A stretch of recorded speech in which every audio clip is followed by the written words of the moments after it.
عزتمندو چا چې هم د رمضان مبارک دا آداب و لحاظ ساتلی دی نو الله تعالی عادت د دې په عوض کې بهترینه بدله ورکړي او د مغفرت نصیب کړي. په کتابونو کې یو ډېر عجیبه واقعه ذکر ده. یو مجوسیو په رمضان المبارک کې د ورځې خپل زوی ولیده چې د مسلمانانو وړاندې خوراک کو. دې مجوسي د خپل زوی ووهه او ورته ووی ته ولې په رمضان کې د مسلمانانو او د رمضان لحاظ نه ساتي؟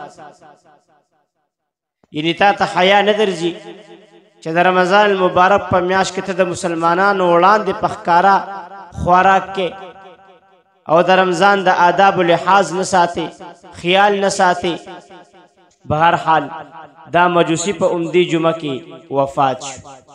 د دې علاقی او عالم دا مجوسی په خوب کې ولیدو چې په جنت کې ګرځي، جنت ته داخل شوی دی، ګرځي را ګرځي. نو دته نه تپوس وکړه الست كنت مجوسیا، آیا ته مجوسی نه وې؟ نو بیا څنګه جنت ته داخل شو؟ حالانکه مجوسی خو کافر وي، روجیم نه نیسي، نو ته څنګه جنت ته داخل شو؟ هغه ورته ووی بلا ولكن لما حضرت وفاتي أدركني الله بالإسلام لاحترام شهر رمضان.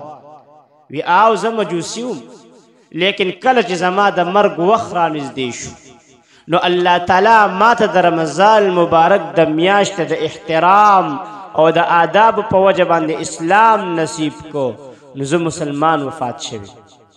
محترمو مسلمانانو، سوچ تاسو وکئ چې دې مجوسی د رمضان مبارک احترام وکړو نو الله پاک دتا په عوض کې څه ورکړل؟ یعنې د عمل دومره خوښ شو چې د مرګ نه مخکې ورته اسلام نصیب کو او جنت کې داخل.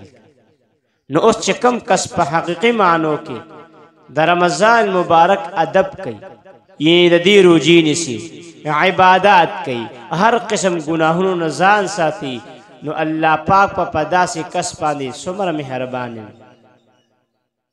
عزتمندو، رمضان خیال دا نه دی چې ته پکې بس سره په روجو نیسې د خوراک خاک نه ځان بچ که بس او د جما نه ځان بچ که. نه، رمضان مبارک آداب خیال دا دی چې ته روجو نیسې خوراک خاک او جما نه ځان بچ کی، خو دې سره سره د هر ګناه نه ځان بچ کی.